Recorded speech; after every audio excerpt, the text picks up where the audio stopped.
least significant difference atau LSD. Nah, ini rumusnya dimulai dari rumus uji T.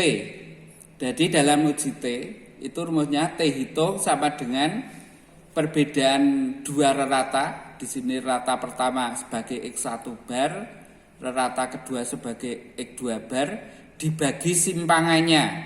Nah, ini rumus uji T kemarin ini. Nah, kemudian untuk bisa dikatakan berbeda nyata kalau T hitung ini sama dengan T tabel, sehingga dari pengertian ini bisa diturunkan rumus X1 bar min X2 bar dibagi simpangan itu sama dengan T tabel. Kemudian X1 bar min X2 bar sama dengan T tabel kali simpangannya.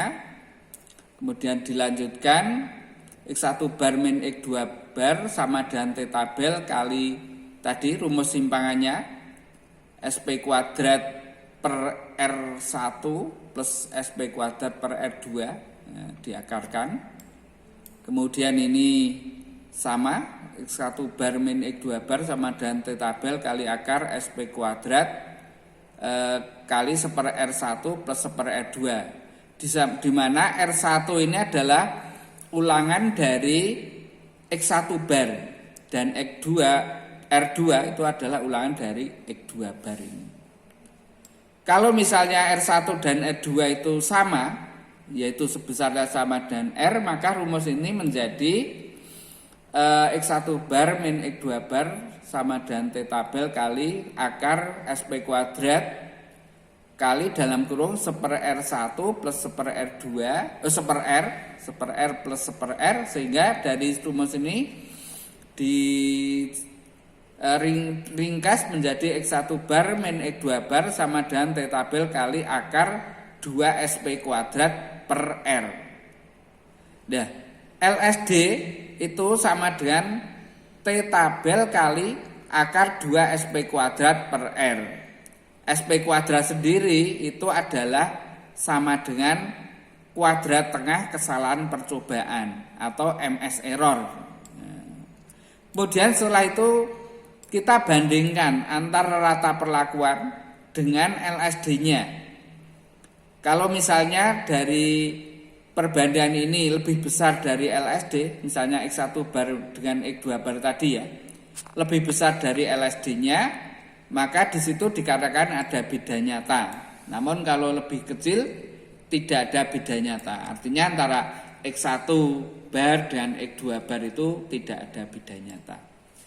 Untuk memudahkannya kita berikan satu contoh. Misalnya diketahui suatu hasil percobaan varietas tomat yang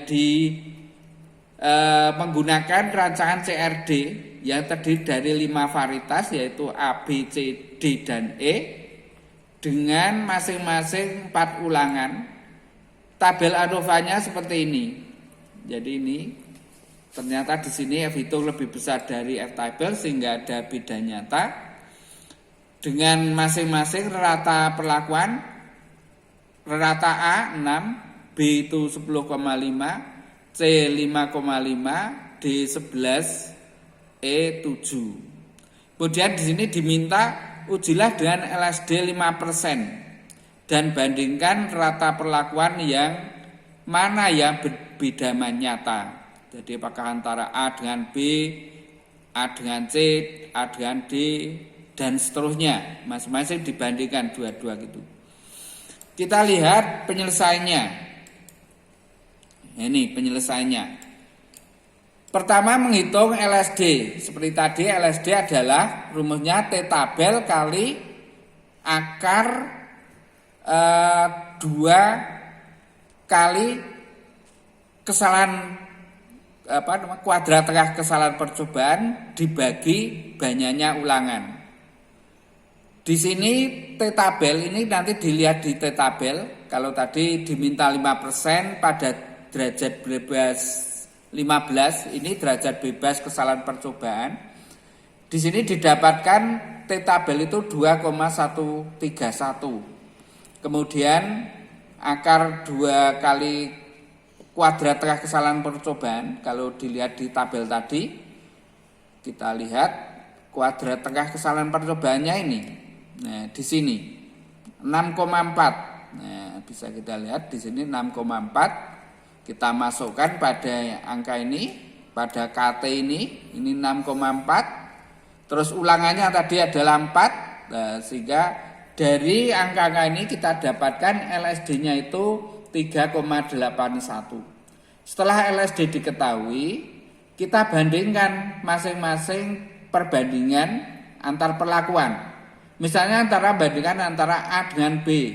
Nah, di sini ternyata 4,5 itu lebih besar dari LSD, yang berarti ada beda nyata antara A dan B. Kemudian A dengan C, ini hanya setengah perbedaannya, sehingga lebih kecil dari LSD. Nah, lebih kecil berarti tidak berbeda nyata, sehingga dari sini bisa disimpulkan A dengan C tidak beda, A dengan B berbeda. Begitu juga seterusnya, bisa dilihat antar perbandingan AB, AC, AD, AE, dan seterusnya sampai terakhir. Jadi di sini ada berapa perbandingan? 1, 2, 3, 4, 5, 6, 7, 8, 9, 10. Dari 5 perlakuan ada 10 perbandingan. Dari perhitungan ini kemudian kita buat suatu kesimpulan. Tadi kita urutkan perlakuannya itu dari yang terkecil sampai yang terbesar, diurutkan. Dari C itu paling kecil, kemudian A berikutnya B, E, kemudian B, dan paling besar adalah D. Nah, itu diurutkan. Kemudian diberi garis bawah antar rata yang tidak berbeda, itu diberi garis bawah. Sehingga di sini CAE itu satu garis. Artinya antara C dengan A, C dan E itu tidak berbeda. Kemudian EBD itu juga satu garis. E dengan B, E dengan D tidak beda. Tetapi antara A dengan B berbeda. Nah, tapi A dengan E tidak beda. E dengan B tidak beda. Tapi B dengan C berbeda. Begitu seterusnya. Itu LSD. Kemudian berikutnya adalah yang kedua atau penyajiannya. Ini bisa dengan menggunakan huruf A dengan rata sebesar 6, hurufnya A kecil. Nah, artinya satu garis dengan yang ini. Artinya B 10,5, hurufnya B. Jadi yang ada huruf sama, yang hurufnya sama di belakangnya ini, itu menunjukkan tidak beda. Sehingga di sini antara A dengan B beda, tapi A dengan C tidak beda. Antara A dengan D berbeda. A dengan E tidak beda karena sama-sama ada A-nya. Kemudian antara D dengan E tidak beda karena sama-sama ada B-nya. Begitu kalau pakai huruf. Dan biasanya penyajian dalam hasil penelitian itu dengan menggunakan huruf ini. Begitu tentang LSD.